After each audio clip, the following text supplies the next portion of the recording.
동구가 경제와 도시 분야 정책을 주민과 공유하는 온 오프라인 토론회를 열었습니다. 최근 1단계 사업을 준공한 만석 화수 해안 산책로에 화장실 등 편의시설을 확충해야 한다는 주문이 나왔는데요. 또 동구사랑 상품권 발행 형태를 다양화해야 한다는 주문도 제기됐습니다. 이형구 기자입니다. 해안을 따라 데크를 설치하고 인도를 깔끔하게 정비했습니다. 군사보호시설 초소를 활용해 전망대도 세웠습니다. 각종 산업시설로 가로막혔던 해안이 이렇게 산책로로 재탄생했습니다.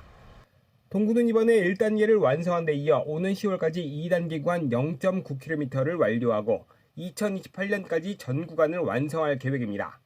물지도 방향으로 전망대도 조성하고 갯벌 체험장도 꾸민다는 구상입니다.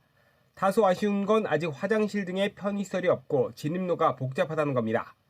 동구 온오프라인 토론회에서 개선이 필요하다는 목소리가 나왔습니다. 가봤더니 아직까지 어떤 화장실이나 주차장이라든가 좀 이런 편의 시설들이 좀 부족하다. 그래서 향후에 좀 이런 시설들은 좀 어떻게 정비가 될 건지, 그리고 그다음에 이제 진입로가 조금 복잡하고 그다음에 아직 안내판 같은 게 좀 정비가 안 된 느낌들이 들었던 2단계에서는 조금 이런 것들을 어떻게 좀 보강할 계획이 있으신지. 동구는 단계적으로 개선한다는 방침입니다. 현재 매립이 진행 중인 북성포구 십자수로 부지에 공원과 주차장 등이 조성될 예정입니다. 그전까지 사용할 임시시설을 만든다는 구상입니다.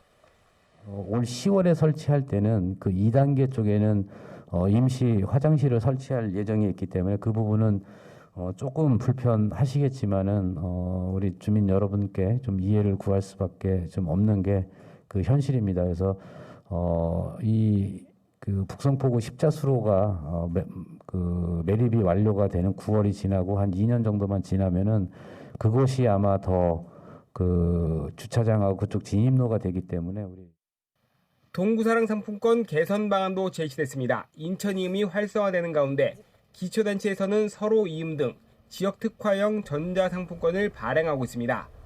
동구도 종이상품권만 발행하는 걸 넘어 전자상품권 도입을 검토할 필요가 있다는 주문입니다. 전자상품권을 병행해서 발행하실 수 있는 계획은 있는지에 대해서, 그리고 더 나아가서 동구사랑 상품권에 대한 활성화 방안과 앞으로의 계획이 뭔지. 동구는 당분간 종이상품권 발행을 유지한다는 계획입니다. 카드 가맹점 비율이 현대시장은 30%, 송현시장은 60%에 불과해 여전히 전통시장에서 종이상품권 활용도가 높다는 판단 때문입니다.